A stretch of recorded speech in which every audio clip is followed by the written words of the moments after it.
Like it can't be that easy. It can't be that easy.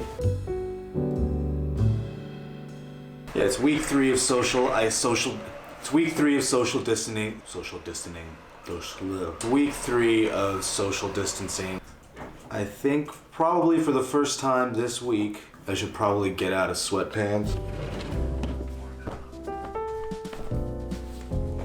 I've been feeling really morose, lethargic. I don't know. Probably the same, whatever it is you're feeling right now. I don't want to complain about it because at the end of the day, I'm still healthy and there's other people out there who are dying and having to go work at a hospital, and I get to sit on my couch and answer email. But I do want to not feel so blah. Okay, I didn't want to admit it, but it actually works. I do feel better. I feel a little bit more energetic.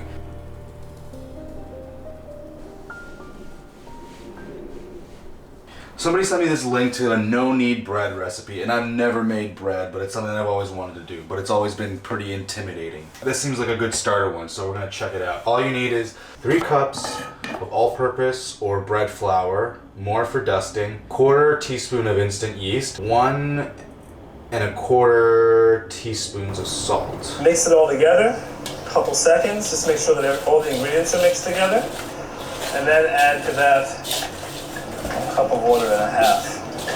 Then, this is the difficult part, folks.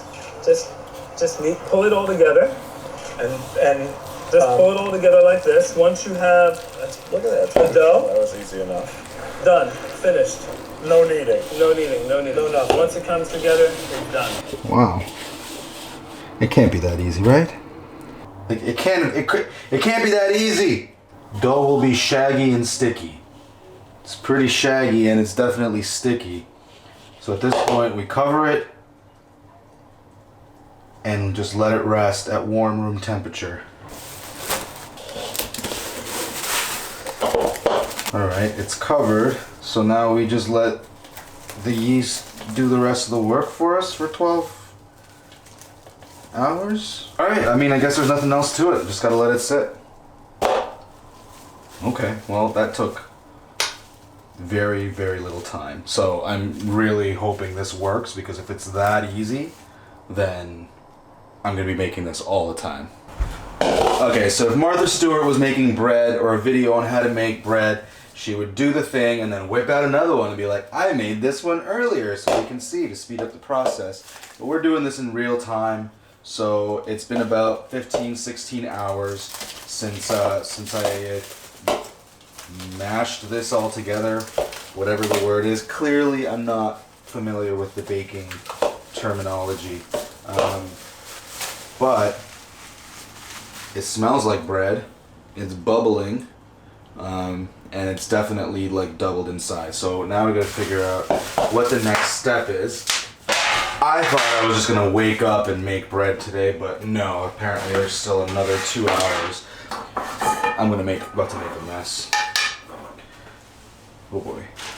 And I gotta do this and have it all cleaned up in 30 minutes when I have my next meeting. So let's just dump some flour. When you dump the dough, you're gonna see a very stringy texture, and that's the gluten. Definitely sticky and glutaceous.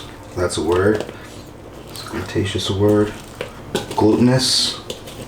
Glutationous? To make this for home baking, just lightly pat it.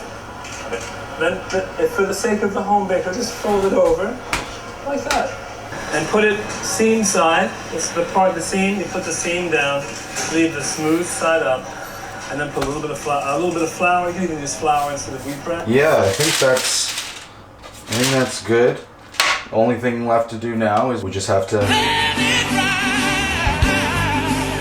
for about 2 hours, and then I think we can finally put it in the oven. Still waiting for that bread to rise, so had some time and wanted to get a decent coffee.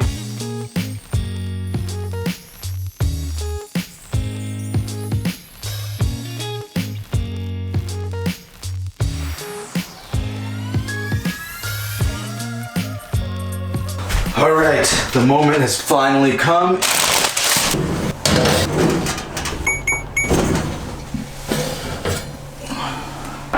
Okay, this looks phenomenal. It's got that nice, bubbly, airy inside. I mean, look at these air bubbles. All right, here's the test. That's good bread. That is good bread. Okay, so clearly I'm not the only one who's baking or cooking in this time.